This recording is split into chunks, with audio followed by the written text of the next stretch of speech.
Salut les amis, j'espère que vous allez bien et que vous profitez du beau temps qu'on a en ce moment. C'est trop top.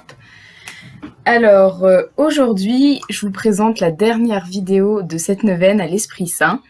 Donc comme d'habitude, les petits liens dans la description avec la vidéo du jour, la prière à l'Esprit Saint.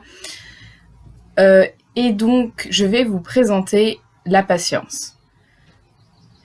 Donc pour commencer, je vais, comme beaucoup d'autres l'ont fait, je vais commencer par l'opposé, l'impatience. Aujourd'hui, on a un problème avec la patience, c'est qu'on a pris l'habitude de tout avoir tout de suite.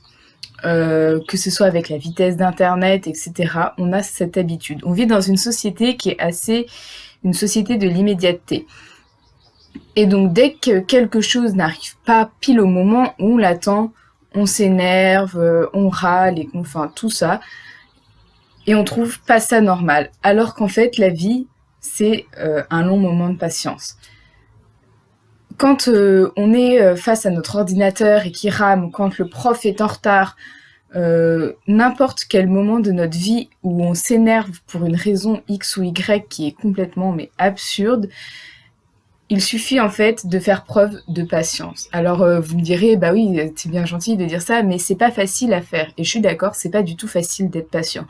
On s'énerve bien facilement contre ses petits frères, ses parents, n'importe qui.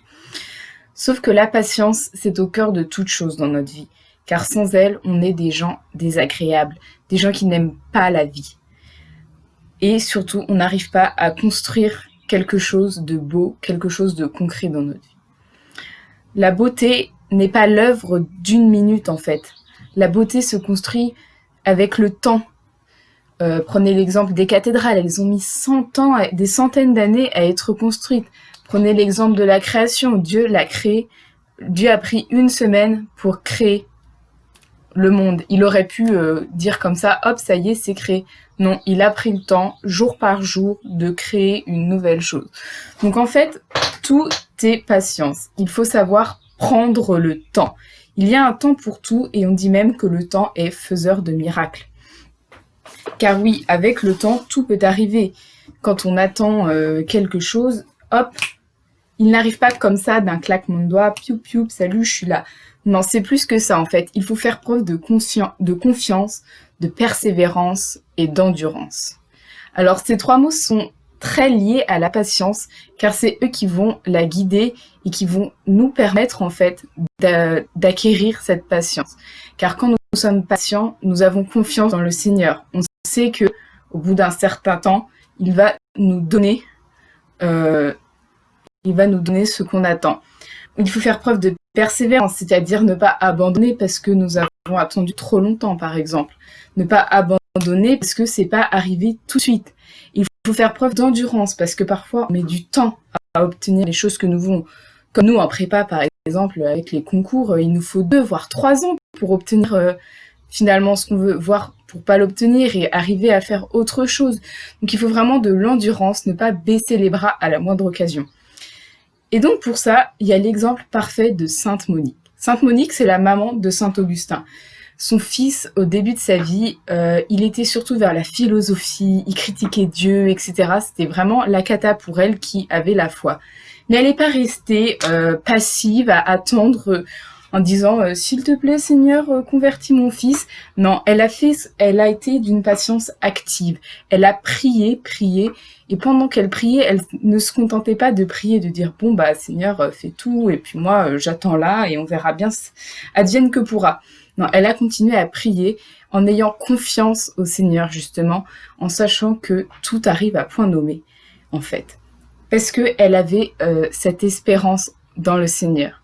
Saint Paul le dit, l'espérance ne déçoit pas.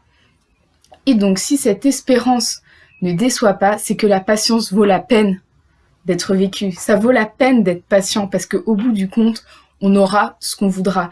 Et ce sera encore plus beau parce qu'on aura attendu tout ça. On aura attendu tout ce temps pour l'avoir. On sera encore plus heureux de l'avoir. On voit bien quand on attend un cadeau ou une surprise, quand on sait longtemps à l'avance qu'on va l'avoir, on a super envie de l'avoir, et résultat, quand on l'a, on est trop content. Alors que quand on demande quelque chose et qu'on l'a tout de suite, la joie est beaucoup plus petite. Et ça vaut en amour et en amitié. Donc comme je l'ai dit, ça vaut pour la beauté. Les magnifiques cathédrales qu'on a aujourd'hui, c'est parce que des ouvriers ont travaillé pendant des années et des années, qu'ils ont eu la patience de les construire, voire de les reconstruire quand elles s'effondraient. Mais ça marche aussi en amour, en amitié, avec l'amour de Dieu. Une belle amitié, une belle relation, ça ne se construit pas en un claquement de doigts comme ça.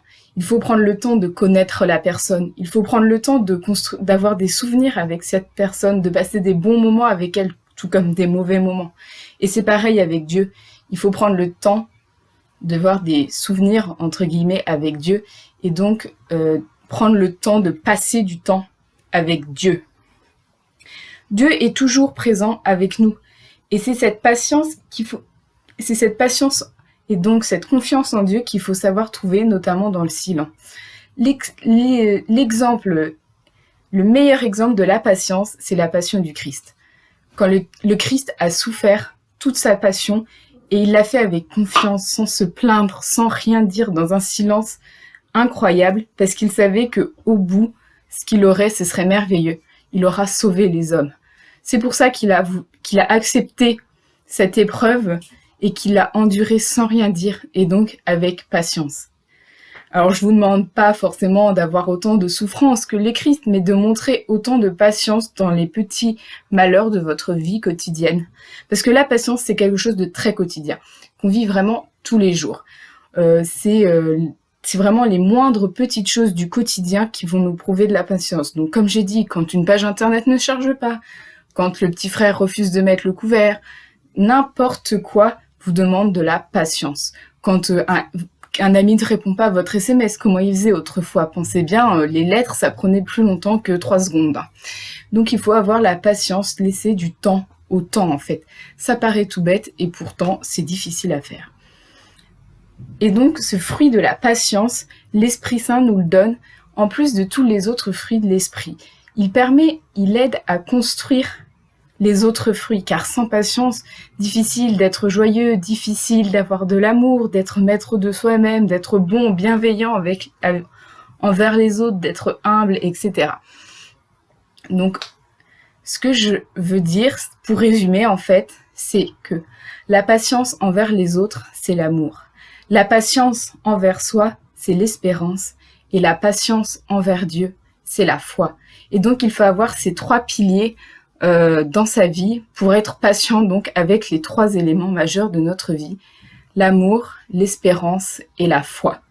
Donc comme petit acte concret pour ce dernier jour, je vous propose à chaque fois que vous sentez que vous êtes impatient, que vous êtes sur le point de vous énerver, etc., priez dans votre cœur et dites tout simplement « Esprit Saint, donne-moi la patience ».